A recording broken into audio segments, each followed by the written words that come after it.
திமுக நிர்வாகிகளும் தொண்டர்களும் அண்ணா அறிவாலயத்தில் முதலமைச்சர் மு.க.ஸ்டாலினுக்கு பிறந்தநாள் வாழ்த்து தெரிவித்து வருகிறார்கள். கூடுதல் விவரங்களோடு இணைகிறார் செய்தியாளர் விஷ்ணு.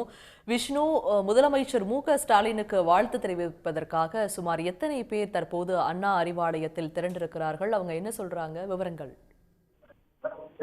இன்றைய தினம் மார்ச் 1ஆம் தேதி தமிழ்நாடு முதலமைச்சர் மு.க.ஸ்டாலின் அவர்கள் 73வது பிறந்த நாளை கொண்டாடுகிறார்.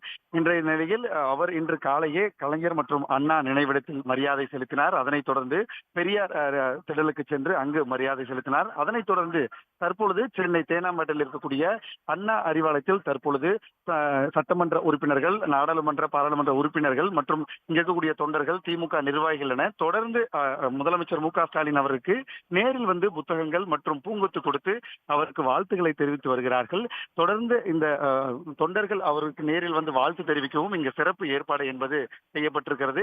இன்று அவர் 73வது பிறந்தநாள் கொண்டாடும் நிலையில் பிறந்தநாள் உறுதிமொழியை ஏற்றிருந்தார். அதனைத் தொடர்ந்து இங்க இருக்கக்கூடிய திமுக நிர்வாகிகள் மற்றும் சட்டமன்ற நாடாளுமன்ற உறுப்பினர்களும் அவருக்கு தற்பொழுது மேடையில் பிறந்தநாள் வாழ்த்துக்களை தெரிவித்து வருகிறார்கள். அவருக்கு அன்பு பரிசாக, பிறந்தநாள் பரிசாக புத்தகங்கள் மற்றும் பூங்கொத்து, சால்வை அணிவித்து அவருக்கு தொடர்ந்து வாழ்த்துக்களை தெரிவித்து வருகிறார்கள்.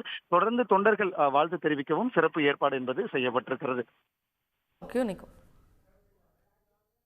விவரங்களை வழங்கியமைக்கு நன்றி விஷ்ணு. உடனுக்குடன் செய்திகளை தெரிந்து கொள்ள சன் நியூஸ் பெல் ஐகானை கிளிக் பண்ணுங்க.